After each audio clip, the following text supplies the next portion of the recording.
There is a strange and inexplicable area of our galaxy where in 300 years of human spacefaring, no one had ever returned from. The ones that have said to reach it and come back to tell the tale were later revealed as frauds, and their claims were disproven by the Earth's Cosmological Committee, a scientific institution in charge of overseeing all matters regarding space exploration and travel. Some called this part of the galaxy a portal.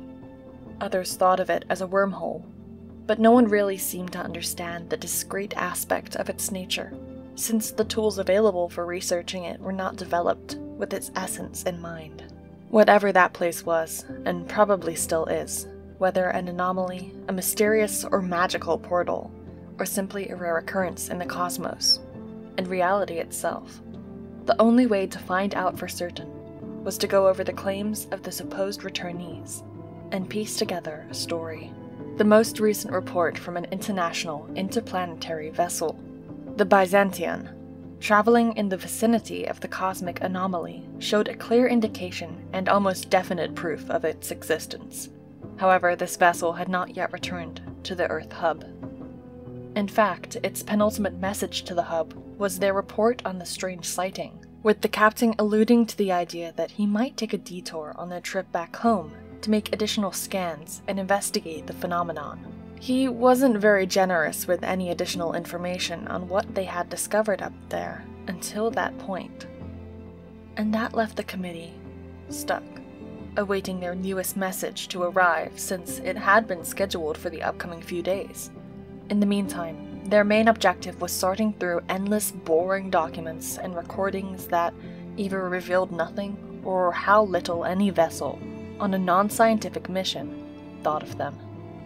Namely, the best documented sightings of, and even visits to, the phenomenon came mostly from pirates, which were known to toy with Earth Hub's institutions so that the mapping of the galaxy would remain incomplete. Their reports would often make outrageous claims, supported by incredulous and ludicrous stories that couldn't be backed up in fact, or the laws of physics for that matter. However, the interplanetary pirates were sometimes much more daring to venture into unknown territories of the Milky Way that Earth Hub vessels couldn't get clearance to even approach. They were also more motivated to seek out which was peculiar and anomalous, since they knew that there was a scientific community willing to pay handsomely for information that they could not attain in any other way. When accepting or rejecting any of the pirates' claims, the committee would always be walking a tight line between truth and fiction. One such example were the statements of pirate returnees, where the one phrase could be ever present when describing or referring to the cosmic phenomenon of interest: "There be dragons." Makievka, a professor emeritus at the Central University of Earth Hub, would scoff at their nonsense and often wonder why the committee would be tasked to even take into consideration such appalling shows of disrespect towards them. However, his superior, the chairman of the committee, was a man with an open mind and an infantile disposition. No clue what was to be deemed worthless unless they could prove otherwise. Chairman Osmanli had every other member in his group angry, tired, and full of resentment, for most of them agreed with Makievka, save for one. Unfortunately for them, he wasn't a scientist, but a philosopher. Even more unfortunate for Chairman Osmanli, because the philosopher found nothing infantile in the claims of the pirates, but a dire warning about the nature of reality and the principal ways in which we humans regard it through the cosmos. Whether the pirates were joking or not, the phenomenon itself was a serious matter, Stefanovsky, the philosopher, would often comment. As it would soon be illuminated for his fellow academics, nothing in the cosmos is as simple as the difference between a joke and a warning, when you know of nothing else to compare the statements to. Interestingly, though, two interpretational tendencies were forming amongst the members of the committee regarding what the anomaly or phenomenon was. Makievka was spearheading one, and Osmanli the other.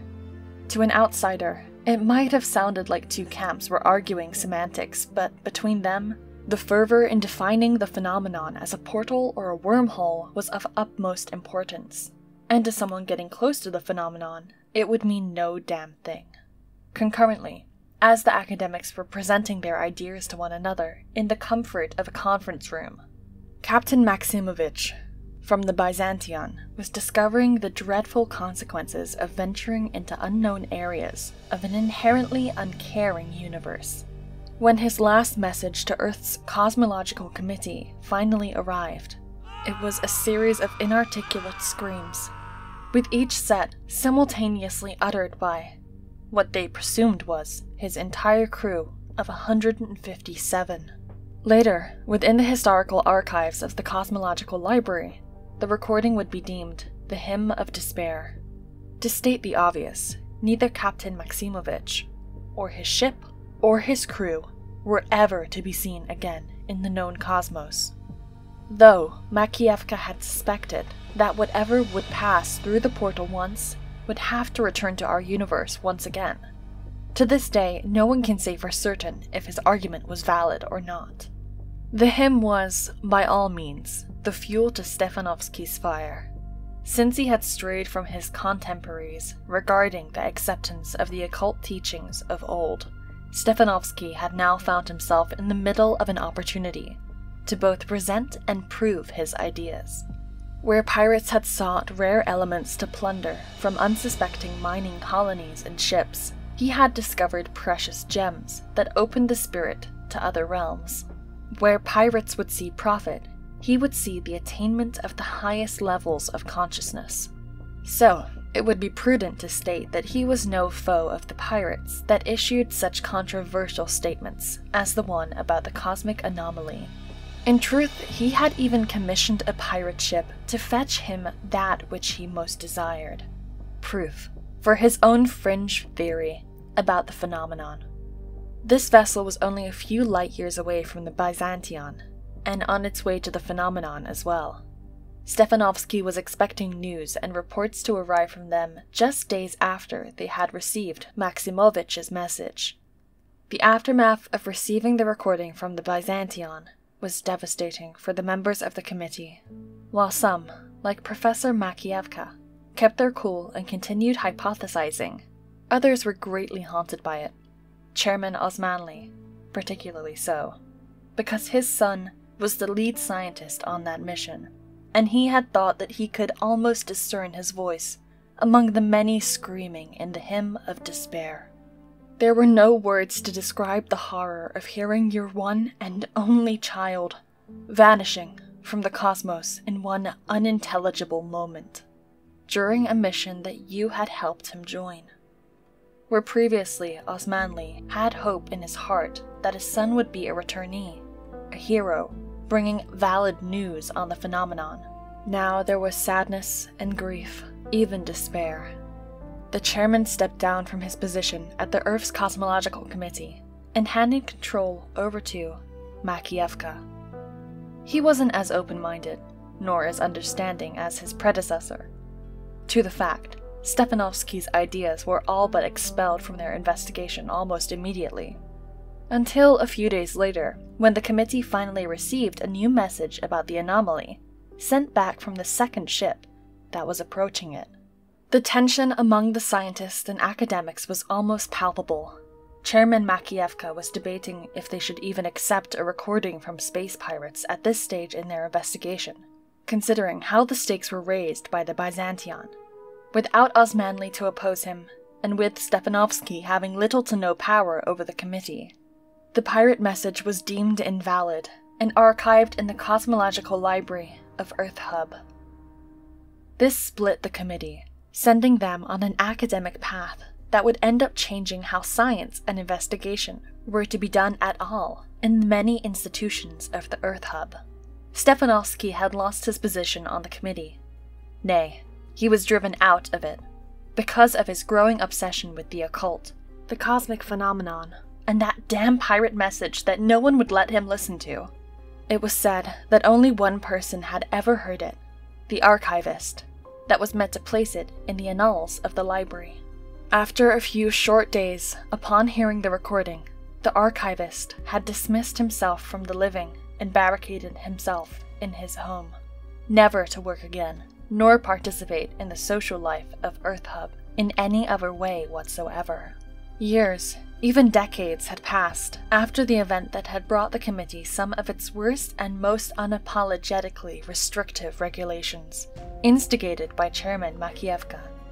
Academics of similar standing to Stefanovsky were not even allowed access to the many documents of the Cosmological Library, so they would be able to continue their research.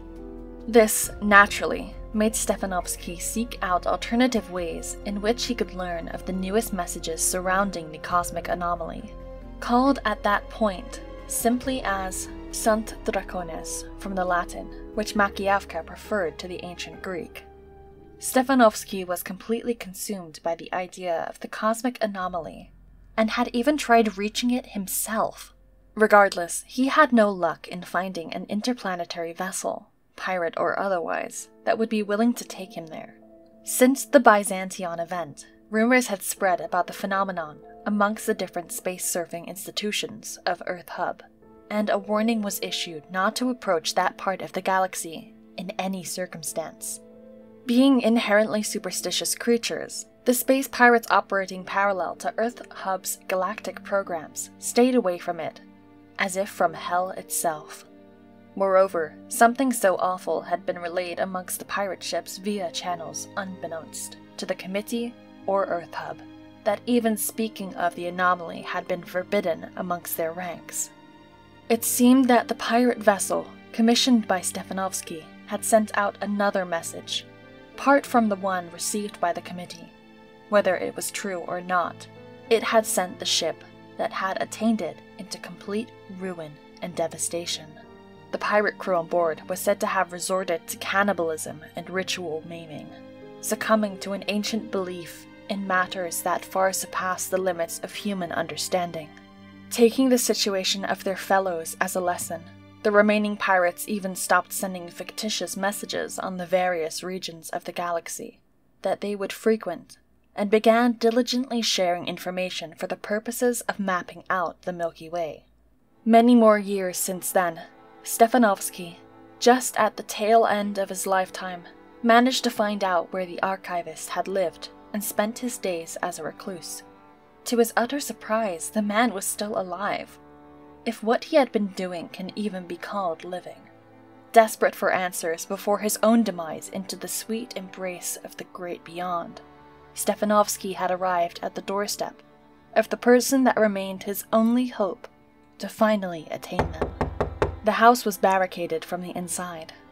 No light had seen the interior of the archivist's home for decades, nor had another human being stepped through its entrance, and no word had come out of it either. Stefanovsky was pleasantly surprised when he saw the door crack open a little when he knocked. What he saw, peering at him from inside, hardly looked human anymore.